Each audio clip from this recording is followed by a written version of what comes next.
A magnetic personality is a skill. It can be learned. People don't believe that. Oh, I'm too shy. I can't have a magnetic personality. Yes, you can. Take out a piece of paper and write down the things that describe somebody who has a magnetic personality. They smile, they laugh, they're friendly. You write all those things down and do it. I mean, anyone can smile.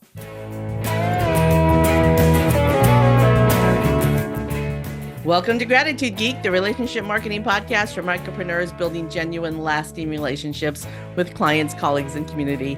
I'm your host, Kandas, and today I'm joined by author and chicken wing aficionado, Tommy Wyatt. A former sports editor, Tommy joined network marketing in 1998 and built a global business.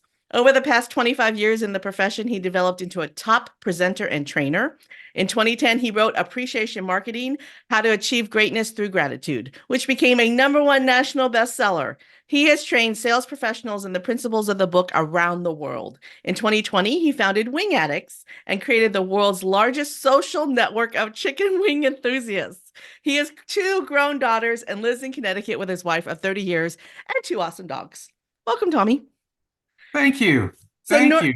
normally I start my interview by saying, tell us your story. But right now I'm going to tell a story. Okay. All right. And I've told you this story before, but the audience hasn't heard it yet. So about 12 years ago, I saw you and your co-author, Curtis Lucy, present appreciation marketing at an event with my friend Joy. And we were both like, wow, this stuff is great. So we started a weekly networking event where we basically taught the principles of your book every week in a little coffee. We called, Joy named it Follow Up Friday, and we just taught people about following up and using the principles of your book. We did that for years. For years, we ran these weekly meetings. And I think they actually, I moved away from tech. I left Texas in 2017. And I think those meetings were still running until the pandemic. So for 10 years, a weekly Friday coffee based on the books of the principles of your book. And so I'd never met you. And then just by chance, I ran into you in Orlando in October. And I got to tell you that story in person. And then you blew my mind and you told me about this chicken wing thing that you're doing. And I'm like, you turned your addiction to chicken wings into a business and you don't have to cook any chicken wings. So I'm super excited to hear that story and everything. So tell me, Wyatt, now that my story's over, share your story. How'd you get to where you are today? Thank you. Oh my gosh. An hour's not long enough for that answer. First of all, I'm just thrilled to hear that introduction because you know what? That's really what life's all about. It's about a ripple effect. Can you do something good and have some type of a ripple where, you know, it outlasts you on this planet? And we don't really start thinking about that stuff until we start getting old. And you see all the grays coming in here. So I'm starting to think about stuff like that. And I actually have been for quite some time. I mean, my story is really, it's probably 1 in a billion. I don't think anybody can say they have a story like mine. Obviously, we all have a lot of similarities. You know what? But I grew up as a kid who I guess my #1 personality trait is that I hate being told what to do. I hate authority. It made me maybe a not so great son. It made me a horrible student. It made me a horrible employee. I don't react well to authority in any way, and I don't know where that came from. I just don't know. But you know what? I did learn at a young age that I can manifest whatever I want. That I have 100% control over this computer in my head called my brain, and I can make it do whatever I want. And when I learned that, and I learned it in a profound way, maybe I'll tell that story in a little bit, I don't know. But once I learned that, I said, you know what? People live these amazing lives, why not me? And I guess the common tales that the parents would tell the kids when I was a kid is you go to school, you go to college, you get an education, you follow, you pick a career, you work hard, and then you retire and have your golden years. And I was just that guy where if you told me it was night, I would prove to you it was day. So while my parents were trying to teach me to do the right things, their efforts were in vain, because when they would tell me to do something, I would say, I'm going to find a different way. I'm going to find a better way. That's just my personality. That's just the way I do it. So, I look back and you'll probably enjoy this, because think about it with me. When I was a kid, some of the best feelings you have when you're a kid, at least I live up here in the Northeast. I was in New York when I was little. I'm in Connecticut now. When I was a little kid, I remember the feeling of waking up on a school day and it was snowing, and we'd run to the radio or the TV and turn it on to see if school got canceled. And it had to be the greatest feeling in the world when school was canceled. You didn't have to go to school. You could watch cartoons, or you could go out and play football in the snow, or you could, unfortunately, I would have to shovel my driveway. But that was, a tiny little bit of pain. It wasn't that big a driveway. But that was one of the greatest feelings as a kid, or the feeling where you wake up and you're getting ready for school, and then you realize, oh my gosh, it's Saturday. I don't have to go to school today. That happened just a couple of times. Usually, but that's a great feeling when you're a kid. When I became a teenager and a young adult, and I would go to work, you know what my favorite feeling was? When I got out of work. You know that feeling when the work day's over and you get in your car and you start going home. Like Yeah. Fred Flintstone sliding down the dinosaur. Yabba dabba doo. That's was the greatest feeling when I was out there in the workforce. So I said, wouldn't it be awesome to have a life where that was how you felt every day, all the time? Imagine waking up every day like it was a snow day. If you I don't want to, you don't have to do anything. I can You can totally just do imagine whatever that. you want. I can totally And, imagine that. Yeah. and so I went to work trying to do that. I said, that's what I want to do. That's going to be what I do with my life. And I didn't know how. I just kept moving forward, but that was always in the vision. That was always the way it was going to happen. And it happened because of a friend inviting me to network marketing, which I didn't know what it was. I'd never heard of network marketing before. I didn't know it existed. But what I loved about it was the part where you get to call all the shots. You can't get fired. No, you have no boss. If you want to work hard, you can. And I'm not afraid of hard work. But you don't have to do things you don't want to do. And I love that. And then when I realized that it also included building teams and empowering others, that's when I started to get into personal development and started to read personal development books and learn the craft. I mean, I didn't know First of all, I didn't know what it was, of course, but I didn't know it was a craft and something you can learn. But that's what happened. And as I learned it, and the more I would read and read and read, I would just read anything I could get my hands on. It was before the internet. So, I was a reader first before I could Google things. So I have so many questions. First of all, you Yeah. do have to tell the story about how you've discovered that you can manifest it, but we're going to put that for a little bit. I'm from California. I didn't ever have a snow day. Never. I don't share that childhood experience with you at all. So what the hell are you talking about? No. But we also sunshine and blue skies every day. We would, more likely than not, we'd be sitting outside on the grass learning about Shakespeare than we were in the classroom. So completely different experience. And it was groovy. I loved it. Okay, so that was a total tangent. I was gonna go back to, you were talking about living the own. Oh, okay. So you said in network marketing, you don't have to do the things that you don't want to do. And I'm going to push back just a little bit. I'm just going to push back because you do have to talk to people. And if you can't talk to people, you're never going to make it in network marketing. Well, that's fact. You want to talk about that? Yeah, but what's cool is you don't have to talk to people you don't want to talk to. Oh, that's well, okay. All right. So think about this. I want come at it from the angle of a person who's extremely shy, but has big vision and wants to talk to Tommy Wyatt, but doesn't know how. How does a super shy person who might know you a little itty bitty bit approach Tommy Wyatt or somebody like you? Now, I don't know if everybody feels this way, but I love it when people come up and say hi to me. I love it. People are people.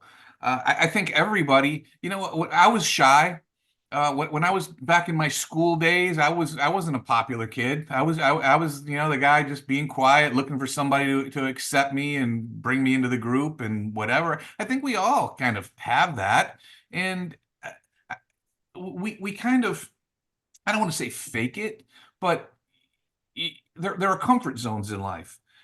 If you're uncomfortable speaking to people, just start out by smiling.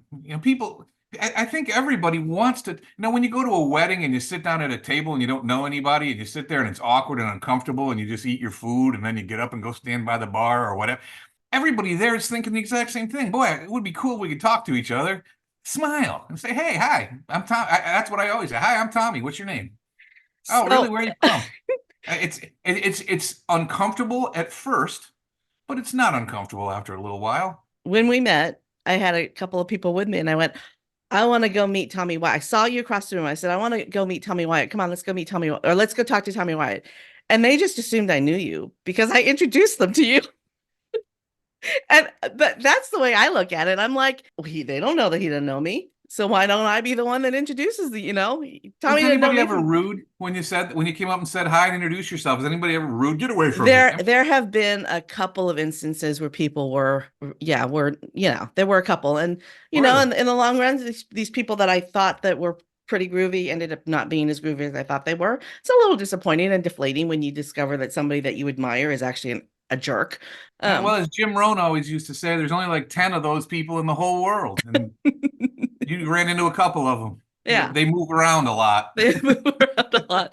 But the thing is, I come at it from the angle of I I collect people, right? Because I never know who I'm gonna meet that loves chicken wings is gonna need to meet you, right? You just never know. Tomorrow I might meet somebody who owns a chicken wing shop, right? And they're gonna need to meet you. Actually, I know two people who own chicken wing shops. I need to introduce them to you. You See what do. I just did? I just did it. Yeah. See what I did without even Little, thinking about it. little And top of that mind awareness. exactly. And that is okay. So talk about that because that's in your book. Well, gosh, the book, it came to me because of all the things I learned. And I learned that, no matter what you do for a living, your life, even if you don't work, your life is exceedingly better if you have a magnetic personality, if you're a person who's magnetic and outgoing.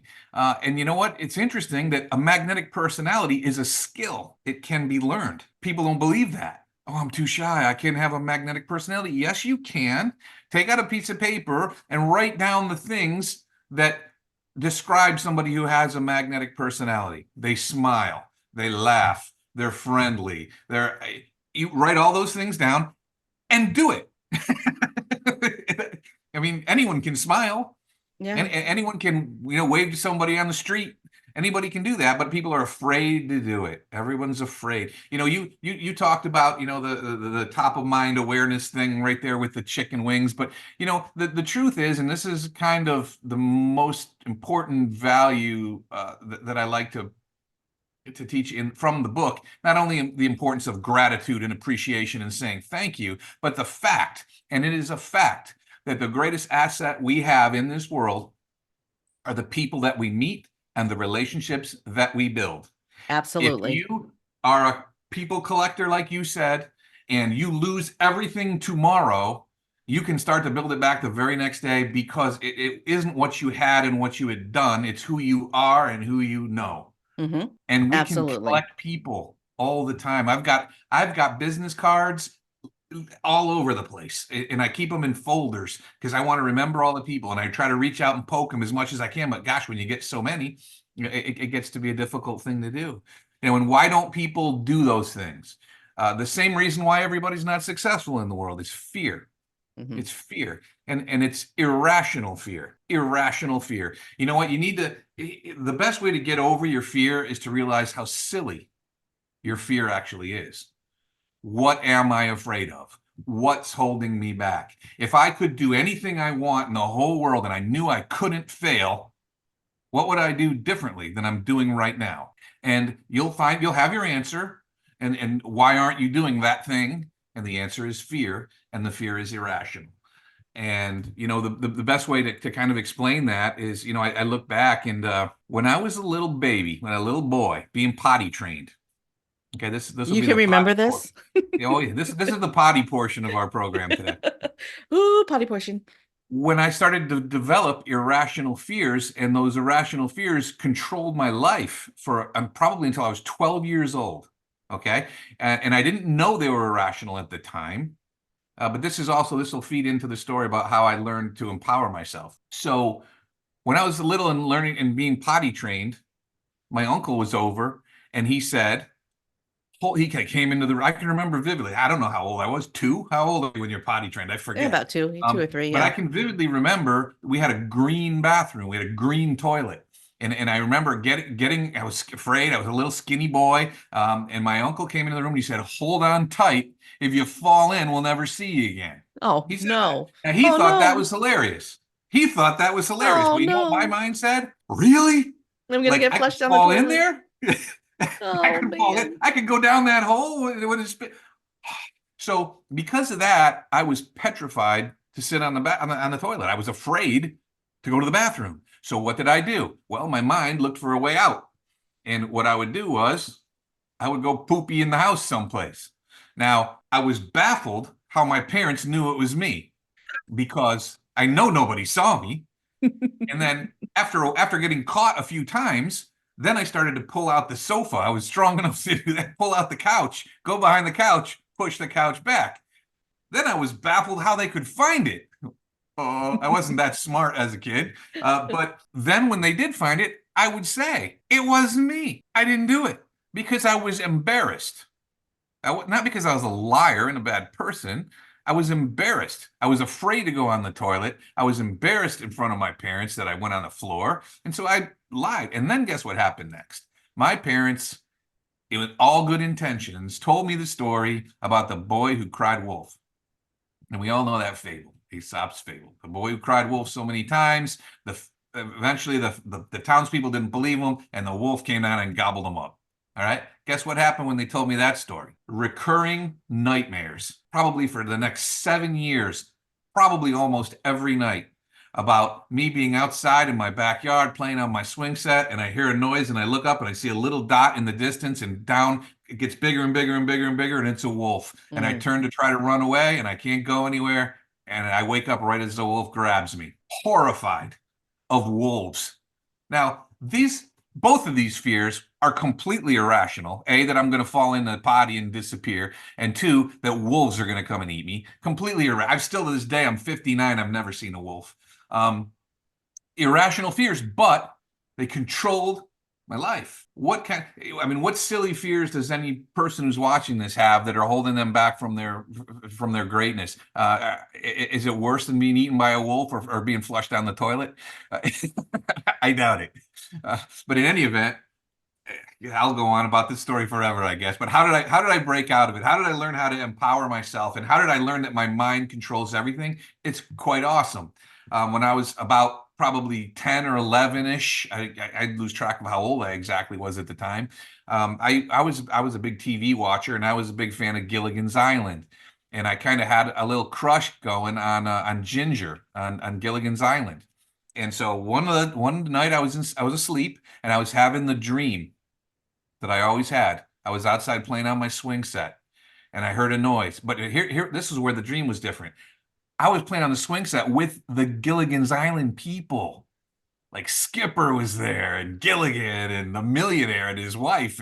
And sure enough, Marianne and Ginger. And I was like, Ginger was there and I was all fanboy on Ginger. And I heard the noise and I turned and there it was. And it came running towards me and it got bigger and bigger and it was the wolf. But this time, because Ginger was there, I didn't turn around and run away. You know what I did? I went like this and I pulled open my shirt and I had a Superman costume on and I grabbed the wolf and I swung him around and I threw him over the hill and that was it. I never had the bad dream again. After Wow. having it 1,000 times, it never happened again. And then you know what happened after that? Now when I dream, I know I'm dreaming and I can do whatever I want. I can fly, that's my favorite thing to do. In my dreams, I'll just fly. I'll just jump up like Superman and fly. I know I'm dreaming now. So I've learned that if I can control my thoughts while I'm dreaming, I can control my thoughts while I'm awake. And that's the power that everybody needs to understand. Learn that power, and your life is gold. Yeah. No, I mean, I don't, a lot of people, I have, I can't remember what it's called. I have a disorder where I don't, it's not a disorder. It's just some people's brains work differently, but I don't visualize. When I close my eyes and try to visualize, I don't see anything. And Mhm. all of my cousins and my sisters have the same issue. It's a genetic thing. Some people can visualize, some people can't. That doesn't mean I can't imagine. I just imagine differently. So when I dream, I don't dream the way that you do. Man, Interesting. I'm a little jealous. Interesting. I would love to be able to visualize the way that you just described. That would be awesome. But yeah, it's just a brain thing. I mean, neuroplasticity, everybody's brain is different. Neuroplasticity means you can change your brain, but everybody's brain is just a little bit different, and we all work a little differently, but we can learn things. I interviewed a guy back several months ago named Larry Wilson. He's a comedian and he teaches communication. And he says, and I have quoted him multiple times because this is so profound. And you may know who Larry Wilson is. We're about the same age. He was a big comedian in the 80s. I remember watching him on TV in the 80s. Anyway, Okay. Google him. Google him. Anyway, he says that talent is innate. You can't you can't learn talent, but you can learn the skills, right? You can learn the technique. Somebody who is just, walks on the stage and glows, you can't learn how to do that, but you can learn how to walk on the stage that way, and you can learn how to say things the right way. But you can't learn, uh, it's hard. Talent is innate, technique can be learned. That's the thing. So what you're saying is exactly that. You can learn the technique to attract people to you. You can You learn the can learn the technique to technique. fly when you're dreaming. For sure. But I disagree with what with what he said, You think because that talent isn't innate or not? I certain talent, certain talent.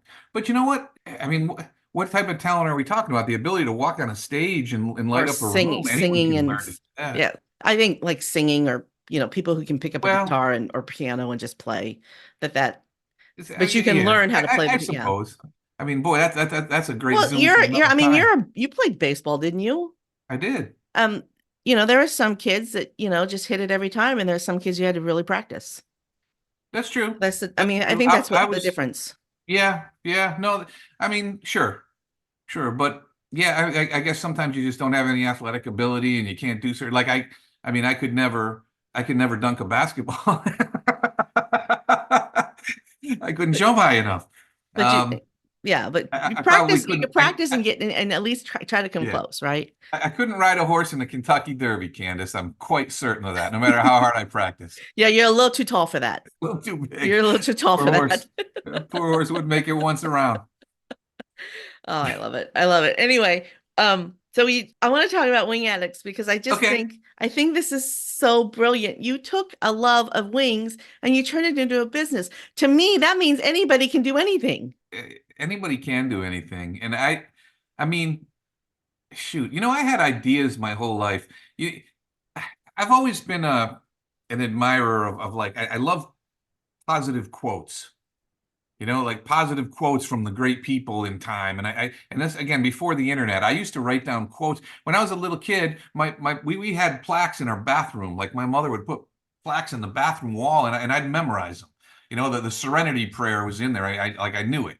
There was another one that said, "Let everyone sweep in front of his own door, and the whole world will be clean." And of course, it's in there. I've never seen it again. I don't know where it is.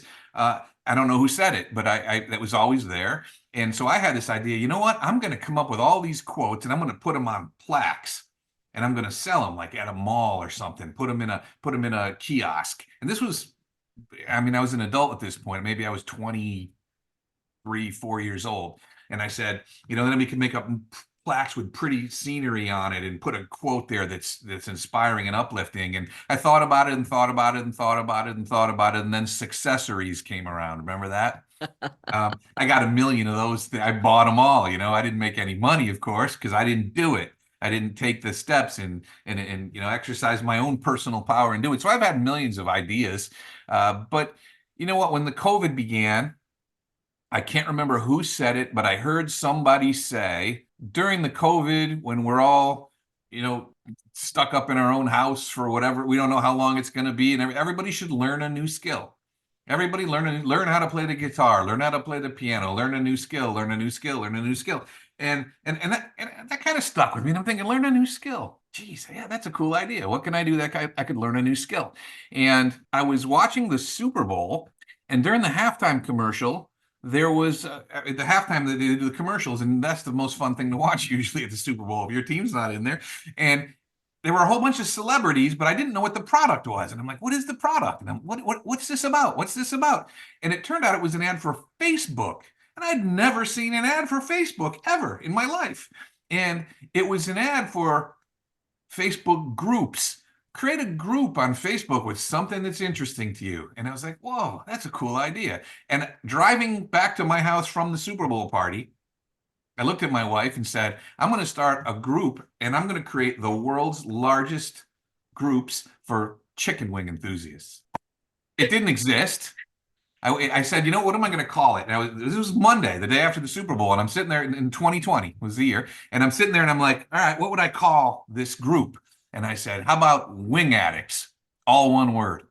And so I went online and I went to GoDaddy to see if I could get wingaddicts.com. You can't get any .com. I've started companies before. You can't anything you want.com, forget about it unless you want to pay thousands of dollars. Yeah. Even you can make up a phony word and you can't get it. It doesn't exist. Guess what? It was available. Wingaddicts.com. I love it. Available. So I got it. So then I started a group on Facebook called Wing Addicts Community. And then I started Wing Addicts, the actual front-facing Wing Addicts page. Then I did a Wing Addicts YouTube page, Wing Addicts on Instagram. No, the word didn't exist. Very similar to appreciation marketing. When we wrote the book, appreciation marketing was also available. Mm-hmm.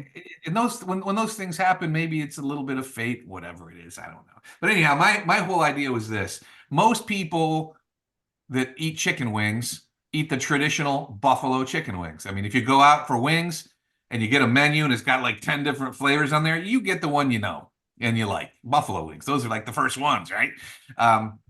And I think at the time I started Wing Addicts, I'd maybe eaten like 4 flavors in my whole life. So you'd have buffalo. Everyone's tried a barbecue wing at some point.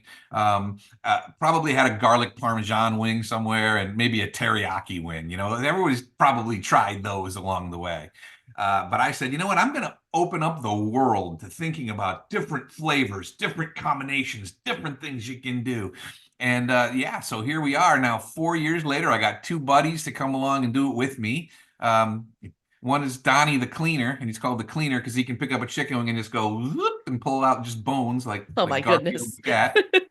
And then my other partner is Wing Chef Ryan, and he's an actual chef.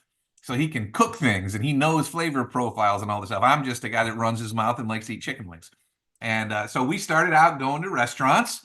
And again, during COVID, it just so happened that restaurants had to close. You know, like you couldn't go into a restaurant, remember? Yeah. And but if they closed too long, they would all go out of business. So they tried to have takeout. And so I said, you know what we'll do? We'll go out and we'll highlight and spotlight these restaurants and their wings. We'll make videos and put them all out, and then people will see that they can get takeout and get these wings from this place. So we started because we couldn't go into the restaurants, we called it Wings on the Hood. We first called it Wings on the Hood, in the hood, and then we dropped the in the hood part because somebody complained about it. Whatever. So Wings on the Hood, and what does that mean?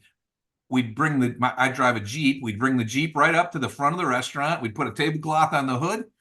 And we'd go in and order wings, and we'd eat them on the hood with a video. I love it. It went crazy, and the owners loved it, and we helped them stay in business. The next thing you know, United States senators are reaching out to us, giving us awards, and we're on all the news stations here in Connecticut. We're on in the newspapers, and the Wing Addicts, the Wing Addicts, the Wing Addicts, the Wing Addicts, helping restaurants, local, And so then COVID kind of ended, you know, and it wasn't so much really about highlighting restaurants anymore. We said, geez, how many flavors have we eaten? Because we take pictures of all the wings, and we have today eaten 733 different flavors of chicken wings. I didn't know that was possible. If I said, Candace, I'll give you $1 million if you can write down 733 chicken wing flavors, do you think you can do it? Uh, I I would give it my. I mean, if this is a challenge, I'll try. Well, it's easy I now. If you got a go to pen and a piece of paper. wingaddicts.com, wingaddicts.com, we list all the flavors we've eaten right down there in alphabetical order. So that's Is easy this now. gonna make me boring if I tell you that I just like straight up plain chicken wings? You will be surprised how amazing. I mean, can you imagine? Do you like peanut butter and jelly sandwiches? Um, I used to when I was a kid. Is there peanut butter and jelly chicken wings? I'm allergic to peanuts, Yeah, so I I didn't eat it peanuts and I ever. don't But agree with each other, but yeah. s'mores chicken wings, yes, we've had those Chocolate and marshmallow chicken wings. melted on the top, And and did you would. they taste good?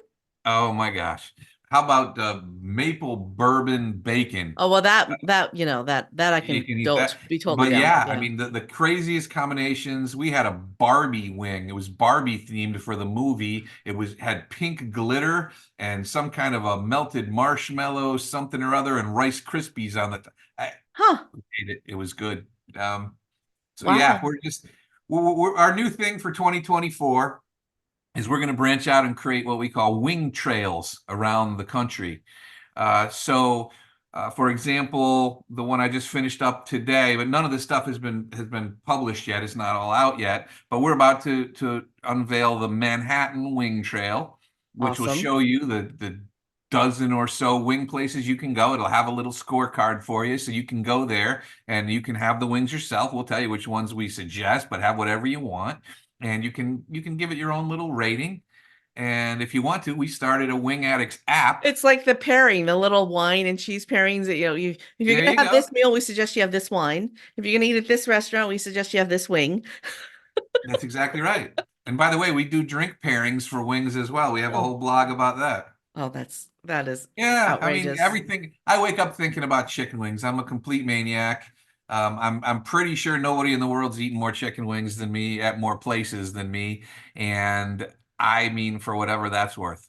So if you ever decide to do a chicken wing trail in Michigan, there's a local restaurant here. It's called Cajun Cuisine by Us. Their chicken wings I've never had a chicken wing like this before. They are just amazing. So add Muskegon to your trail. We will 100% have wing trails in Michigan. I actually just finished up on the Columbus, Ohio one yesterday.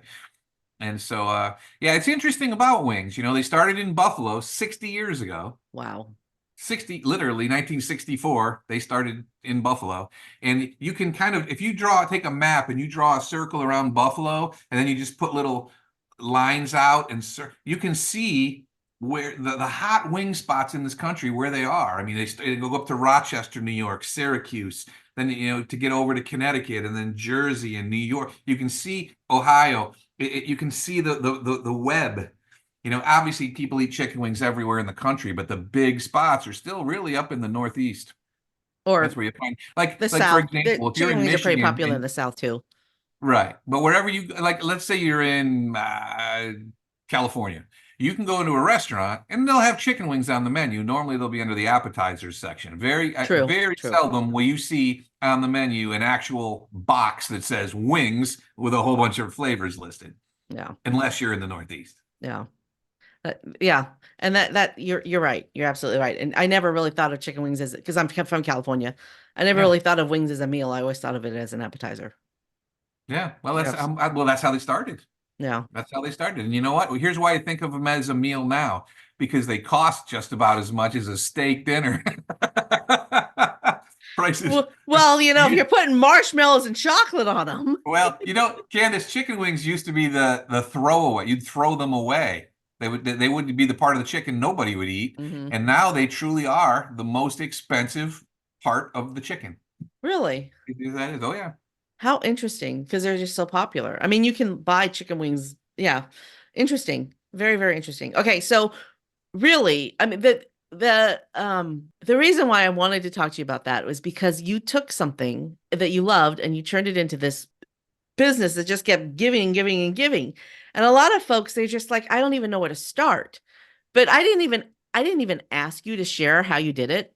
but you step by step took us through the process of how to launch a business based on a passion.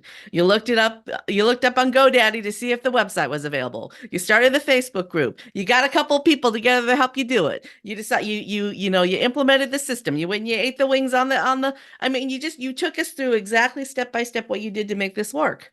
So, ladies and gentlemen, listening in right now, listener, if you don't know how to start your business, rewind and listen again, because you have it right there in front of you. I mean, there's other things you have to do, like, register your, all that stuff, but all that can be done by somebody else. Well, you know what though, Candace? Well, here's the other thing that's important, and I've got two business partners, as I told you, and they come from a different background than I do. They both are younger than me. They both have families. Wing Chef Ryan has two young kids. Donnie, the cleaner, has two high school age kids, and they have jobs and responsibilities more so than me. I haven't had a job in 25 years, so I can just kind of, again, let's go back to the first 5 minutes of this. I do whatever I want when I wake up. But when I wake up, I want to get out of bed. I don't sleep in. When I wake, my eyes open, boom, I'm up. I take my dogs out, let them do their business. I come in, I sit down at the computer, and I start doing wing related stuff because I'm fascinated by it. It excites me. But here's what's important. I knew from the beginning that first of all, it was a cause. It wasn't a business. It was a cause. And I knew that eventually, because of who I am and what I think of, I was going to monetize it. I knew that, but I knew it was going to take time. It was going to take a lot of time where I wasn't going to make any money, and it was going to cost me money. And Yeah. there's going to be a lot of time when that was going to happen. And see, my two partners, they were all along going, when are we going to start making money? When are we going to start making money? And I'd have to be like, not yet, not yet. Don't worry, don't worry. And then when are we going to make money? Well, here's when we're going to make money. When somebody in Denver thinks about chicken wings and thinks about us. That's when we're going to start making money. So how do we do that?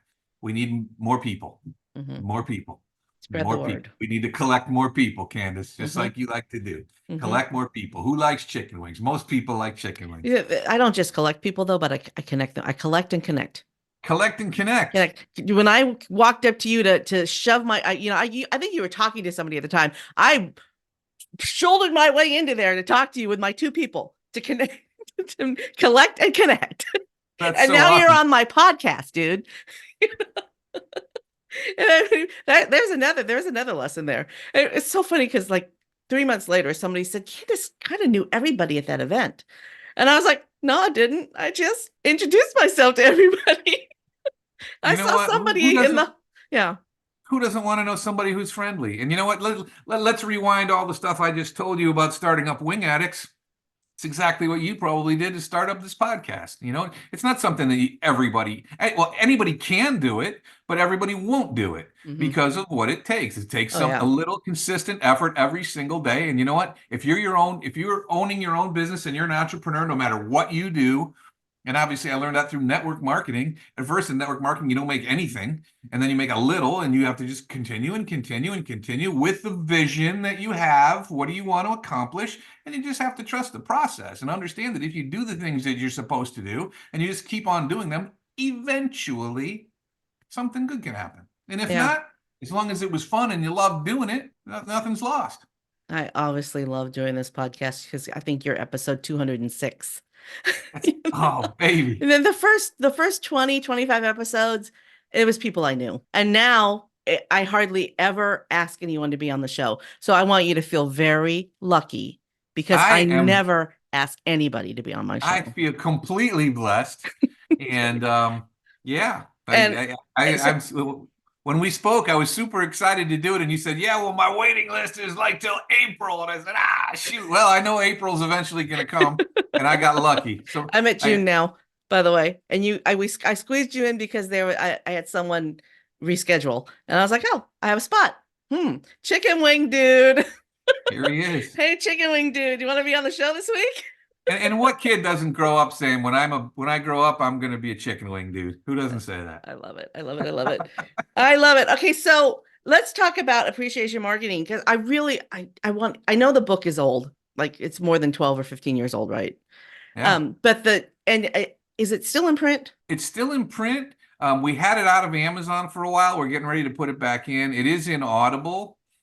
Okay. But yeah, we still are receiving commissions from it, and Amazon's a funny place. After all these years, you want to keep paying them to store they charge you to store your books there. They take a huge chunk out of the sales too. So it just was to the point where we're not going to do that. So we for a while we're just fulfilling the orders ourselves, and then it just kind of trickled. But you know what? It's coming back up again, and it's coming back into vogue, and I think it's probably more important now than it ever was before, for a lot of reasons. There, the statistic just blows my mind. Only 3% of companies send thank you cards. And Oh, that statistic is just, I don't understand it. Because when I was 18 years old, my very first job was selling women's clothing, like a kind of not high end, but not cheap clothing. So the middle, the middle. And I at the end of it every day, my boss was like, you need to send a thank you card to everybody who bought from you today. And I learned that at 18 years old, right? And it's just it's in me. You're going to get a really groovy thank you card. It might take me a couple of weeks, but you're going to get a really groovy thank you card because I say thank you, right?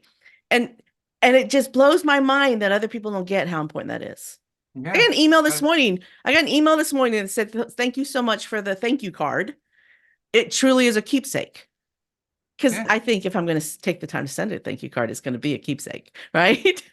You know? I'll tell you what, that's what it's like the chipmunks on Bugs Bunny. Thank you. No, thank you. Thank you. No, no, thank you. Thank you.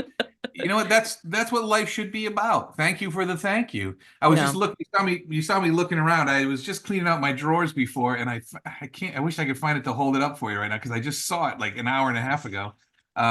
I had reached out to Chip and Joanna Gaines from the Magnolia Network, because I wanted to Oh, pitch okay. them the Yeah. idea for me to have a chicken wings show on their network. They're the Fixer Uppers people, Yeah. Yeah. Yeah. I think that was their show, Fixer Upper. Anyway, I sent them a card and introduced myself. They got back to me. Then I sent them a thank you card and a box of brownies, and they just sent me this beautiful handwritten thank you their picture on it and the whole thing. And yeah, so No, I met I with want, Chip here it and is. Joe. Maybe you'll see me there. Um, at one point in my life, Jack Canfield, I've told this story on the show a gazillion times. I'm not going to tell it again, but 15, 20 years ago, something like that, Jack Canfield literally transformed my life. And I sent him a card to say thank you. And he sent this back to me, handwritten note back to me. And it's right here. I mean, this is from 2013. So it's 11 years old and it's right here on my desk. I found it that easily because it means that much to me. You want to hear something cool, Candace? When I go out and we have done 300 and I think 350 chicken wing video episodes around the Northeast. And every That's time a we go to a lot of restaurant, episodes. that's a lot of episodes. That's And a lot of chicken wings. 20 pounds later, my doctor has got a new vacation house because of me, and he tells me to lay off my salt. My high blood pressure is getting up there. But in any event, I always send a thank you card to the restaurant. Thank you for I mean, they should be thanking me, of course.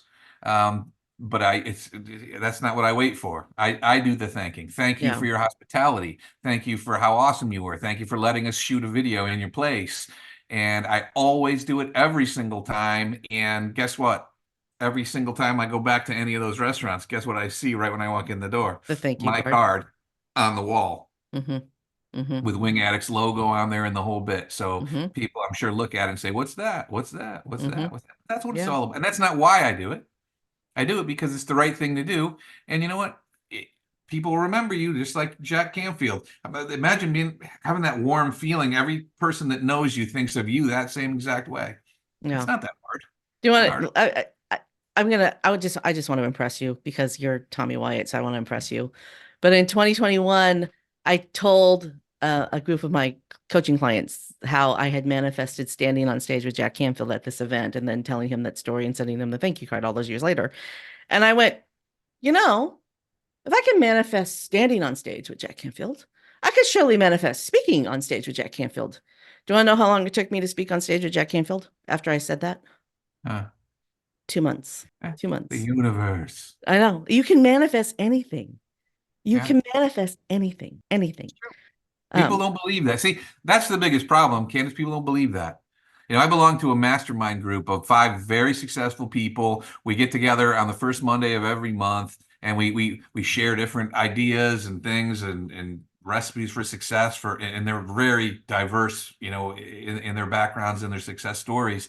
And when I talk about that manifestation, we've got 2 guys in this group who just think it is nonsense, and I love going at it with them. And Yeah, they're but they're probably manifesting all the time. They just don't realize it.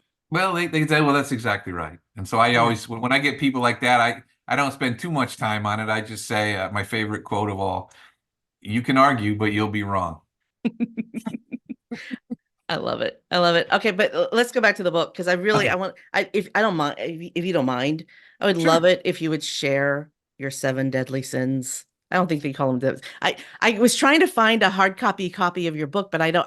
When we moved, I got rid of a lot of stuff. I still have your Uh-huh. book on audio, but I do not have a hard copy of it anymore. So, is it 7 deadly sins? It's The seven deadly creatures. creatures. That's it. Would you mind Yeah. sharing what they are? Because this is brilliant. This is gold.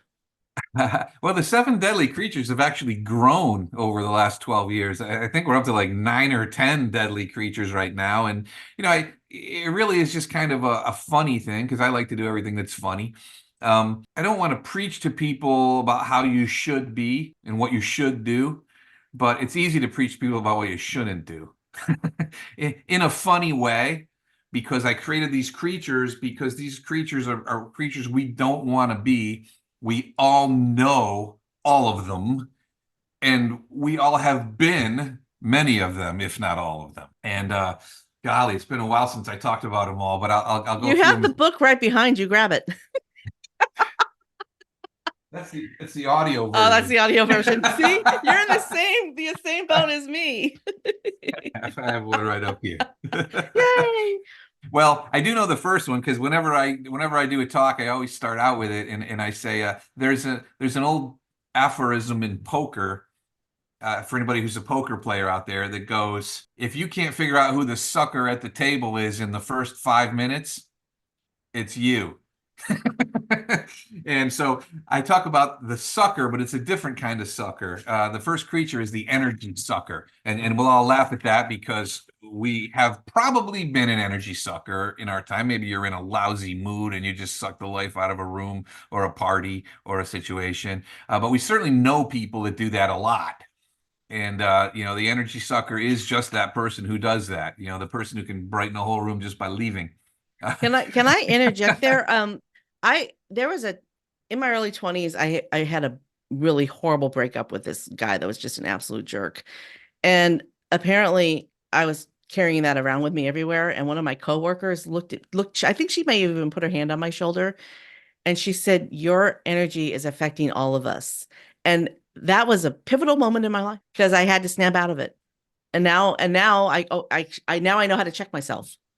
Well, you know what? Going back to magnetic personality, Candace, if you want a magnetic personality, you have to be somebody who brings value to someone else's world. And if you just walk into a situation and all of a sudden you're a downer, a Debbie Downer, no one wants to be around you, and that kills the whole purpose of. I mean, you can't, be charismatic that way. People want to get away from you. Yeah. They want to stay away from you. They don't want to do business with you, and they don't want to invite you to their parties. Yeah. So don't be a sucker. Don't be an energy Don't sucker. don't suck the energy. All right, what else? We have the puker. The puker is a great one, especially in network marketing circles, but really everywhere. The puker is that person who, when they're in a conversation with somebody, and that certain somebody sparks a little polite interest in whatever it is that they do, or even asks you, what do you do? And you get out the fire hose and you blast them with every single thing. I belong to this company right here, and here's what we do, and we've got this product, and it's life changing, and you can make extra money, and we found this little herb on the dark side of the moon, and when you take it, you go backwards in age 5 years, and your skin is beautiful, and you puke all over the person, and they just cannot wait to be able to. That elevator door opens, and they can run Yeah. like hell, Yeah. whoever they're trying to get. So we do that. Somebody expresses polite interest. They ask you a question and you blast them. That's a hard thing to not do when you're Yeah. excited about something. That's true. I mean, I That's catch true. myself all the time doing it still. So I ran a networking meeting on Thursday mornings, and we had a visitor from Italy. Mhm. Oh, I hope she never listens to this podcast. We had a visitor from Italy, and 5 minutes after the meeting was over, there was an email in my inbox from her selling me her product. Is that a puker or is that a different deadly creature? That could be a different deadly creature too. That could be like the vulture. Mm. Um, People that, they have an ulterior motive. The only reason they were at the event is they want to get business. And you mentioned Ivan Meisner. When you get it into your mind and you understand the concept of being someone who's a giver, a farmer and not a hunter. You're not trying to get from people, you're trying to give to people. When you learn that and you really learn what it really means and you have the patience to be able to do it, that's when you win. Yeah, somebody who's looking for business or giving you a website it's hard to do, but it's something people need to learn. Yeah. You're Yeah. right. So vulture. Okay, go into so we have Well, vulture, we have let's puker, we yeah. How about the whiner? We kind of phased out the whiner a little bit because the whiner's a little bit like the sucker. We know the whiner. Yeah, the person who won the lottery and they're whining about they have to pay the taxes. It's the person who can, find the black cloud in a silver lining. yeah, And I there's don't think so many I people. just have to say we haven't phased out the whiner because it seems like there are a lot more whiners today than there were 10 years ago. Oh my gosh, everybody's Doom and whining. gloom. I mean, I look out, the economy's doing great. We got all this great stuff going on. We've got innovations happening that just things that during the pandemic things took months that would have taken decades. I mean, just all this amazing stuff happened and everybody was whining about it. It's like, really? I'm excited about all this innovation and change. You can find something to whine about if you want, or you can find something to be happy about from the exact same situation, and it's a choice. Yeah, exactly. People are Exactly. making the wrong choices. Another Exactly. creature is the topper. The topper is an interesting creature. And if you're in a lot of conversations, you probably have experienced this. It's probably happened to you, and you've probably done it too, even by accident. And that's when somebody tells you a story of something they're excited about, and your story, you have a little bit of a better story that you want to kind of throw in on top. The person who I remember, I actually Can I say that I know I'm guilty of that? we're all guilty I of it. know I'm guilty of that. But it's not. It doesn't come from a bad place. It comes from you're excited and you've got a cool story you want to share too. But when I came up with the topper, it was really interesting. I had bought 100-inch giant screen with a projector, and I had built my downstairs into a giant football theater watching room, and it was amazing with surround sound and the whole bit. And I was out. I live in the woods, have a long driveway, and I have a big property. And I was in the woods with my chainsaw, which also is a first. A tree had fallen, and I went and bought a chainsaw. I'd never used one in my whole life. And I'm zipping up this tree, and all of a sudden, over my left shoulder, like I see something, and it scared the hell out of me. I thought it was like a bear or a gorilla or something. And I turned around, and it was my neighbor, also in the woods, but like he shouldn't have been where he was, and he had seen me out there working and he had walked through the woods. Great guy. And he has a knapsack and he pulls it open and he goes, Tommy, can you take a break? And I was like, yeah, sure. And he unzips his backpack and he pulls out a bottle of scotch and two glasses and a little baggie full of ice. And I said, Herb, am I in heaven? Did I die? Who does Did I this? kill myself with a chainsaw? Who does this? And we sat down on the tree stump, the log there that I just cut, and we just started talking. And he says, "Oh, Tommy, I have to tell you about my new toy." And I said, "Oh, what'd you get?" And he goes, "I just got a 65-inch TV with a surround sound. You gotta come over and check it out." And I was like, "Oh man, that sounds awesome." And I'd never been in his house before, and he'd never been in my house before. And I said, "Oh man, that sounds awesome." And he goes, "You got a pretty nice house, a pretty big house over there." He goes, "You must have a pretty good system set up too." And I went, and I said, "Nah, I just have a regular old TV still. I'm old school." I didn't want to take away his excitement about his TV. Yeah. Yeah. Mine definitely way better. But what would me saying that? What if I said, "Oh, Herb, I just got the 100-inch with the projector, and you should see mine." Yeah. What would that do to it? I mean, that's just a crappy thing to do to a guy, Oh yeah. you know? Yeah.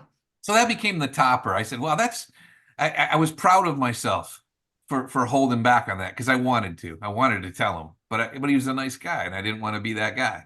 I mean, there's Yeah. times when you want to do it, when there's people that are arrogant that you don't particularly care for. Maybe you want to be a topper. I don't know. Oh, maybe that's when I bring out my topper. I'm gonna have to really pay attention the next time I really want to do it. Yeah. Well, you know, I won't. I'll kind of. I'll do two more because these are important ones. These two are because I had to have a male and female together. It's halitosis and gingivitis. They're kind of new creatures. Hal and Ginger are about just your personal appearance. The way you come off to other people.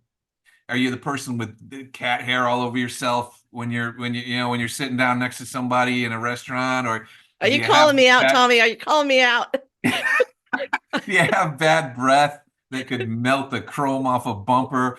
Do you keep yourself all disheveled? Do you make somebody uncomfortable when they're in your presence because of the way you are? Do you smell bad? And that stuff. I think about it all the time. I carry breath spray in my pockets whenever just in case. I don't want to. I've spoken to people before whose breath was so bad that was my first impression of them, and that's my only impression of them. I don't like them, and I don't want to. Isn't that crazy? Yeah. Because they Yeah, have bad breath. you can't look past the bad breath. Yeah.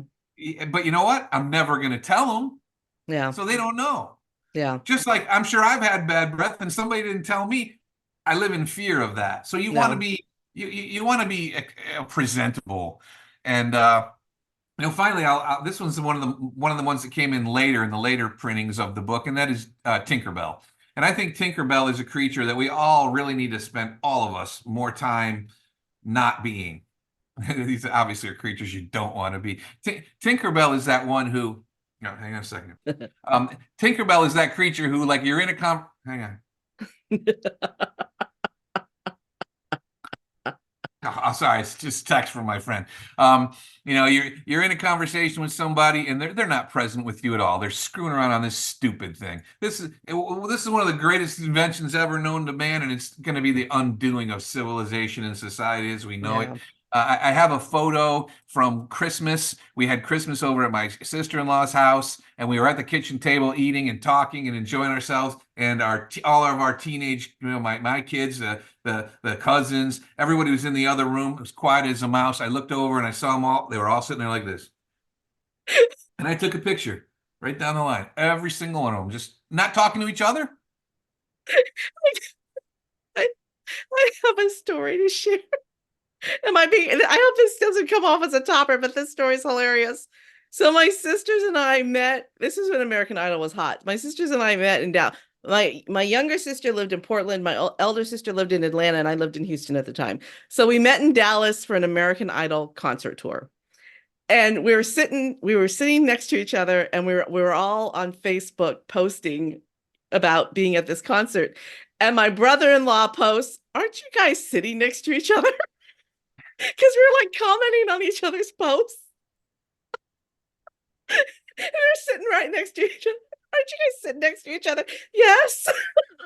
So yeah. So I catch myself sometimes as well. I created a habit a long time ago when I talked about when I created Tinkerbell, and when I'm in my car driving, like, people will be with me in the car and they'll hear the thing texting, bling, bling, and they'll be like, "Aren't you going to get that?" No, I'm talking to you. I'll get it later. Yeah. I'll get it later. Somebody's calling me and while no, I'm not going to answer the phone while I'm talking to you. I wouldn't. I have the ringer off. Yeah. Especially it's important when you're raising young kids and they're watching you texting in the car while you're driving. Oh yeah. Guess what they're going to do when they learn how to drive? Yeah. Danger. Yep. Danger. So there's that. And shoot, you know what? Our time goes so fast, Candace. I have to just throw in the final funny character because it's got one of those ones with shock value. That would be the Facebook ass clown. Can we say ass on this show? Yes. I think I know where you're going with this, and these are my least favorite people. What we have to understand, it's funny what social media has done to us. Social media has made it so that we think we can say whatever we want and we can be dominant with our opinions about certain things. And especially today, more than ever before, we are in such a polarized world, especially when it comes to your ideas about government and politics. Don't do it. Don't do it. Don't do it. Yes, you have the right to put anything you want on social media. You have the right to, and I will fight and die for your right to do that. Well, I won't fight and die for your right to do that. But we have people who will fight and die for your right to do that. But it's a dumb idea because you will lose half of your friends without knowing you lost them. You will lose half of your connections without knowing you lost them. And yeah, you get excited to post your political comments and beliefs because here's why you get excited about it. Because when you post, last night I had chicken a la king for dinner, and you take a picture of it, you get 3 people who click like. But when you post your political belief, all of a sudden you've got 50 people clicking like, and you got a whole bunch of comments, and that gives you the endorphins and the, oh my God, I'm popular. I'm getting somebody liking what I'm saying. Da, da, da, da, da, da, da, da. You also have half of the people in your network saying, what a jerk you are. And whether you're a jerk or not, people think you're a jerk today because of what your beliefs are. So don't talk about it. Yeah. It's not important. It's not important. You're never going to change anybody else's mind by saying something clever, and it's hard. It's hard. It's hard. I have my beliefs too, but you know what? One of my biggest resolutions, which I had like 4 or 5 years ago now, is I'm not going to pay attention to politics anymore, and I'm never going to talk about them. Doesn't matter. I hope you vote. I vote, but you know what? Like, please don't stop voting. We need people to vote, but we need them to vote their conscience. Not with everybody Whatever I else's. do, I'm not going to post it on Facebook. I promise. Oh my goodness gracious. All right, we need to, oh wow, we went way over. We need to wrap up. So I usually ask my guests what their favorite marketing tool, tip, or technique is, but I'm pretty sure I know what it is. My favorite what? Marketing tool, tip, or technique. It's relationships. It's just people. It's just talking to people and having, care about people for who they are as people, not as what they can do for you. Just if you like somebody, something about somebody, like the person, stay in touch with them, follow their lives the best you can, stay in touch the best you can. It's not easy. I have a hard time with it. There's people that are way better than me at it, but it's all about the people. It's a good answer. All right. Tell me, Wyatt, this is your moment of gratitude. For whom or what are you most grateful? Oh, gosh. I am, oh, God. Oh, God. Boy, that's the hardest question. There's a million things I'm so grateful for. I practice gratitude every single day. Right now, I'm just going to say my mom, who passed away 30-something years ago now when I was 27 years old. And she basically taught me to see the joy in every day, to notice the sunset and the sunrise, and shoot, when it's raining and cloudy, notice that it's sunny above the clouds. Thanks, Mom. Thanks for tuning in to Gratitude Geek, the relationship marketing podcast for micropreneurs building genuine, lasting relationships with clients, colleagues, and community. If you enjoyed this episode, don't forget to subscribe and leave a review on Audible, iTunes, Good Pods, or your preferred podcast player. Our theme music is track 14 by Rev Brock and Soul Lily. Make sure to visit gratitudegeek.com for all the groovy ways to connect with our guest, Tommy Wyatt. I've been your host, Kandas Rodarte. Stay groovy, my friends. Stay groovy, my friends.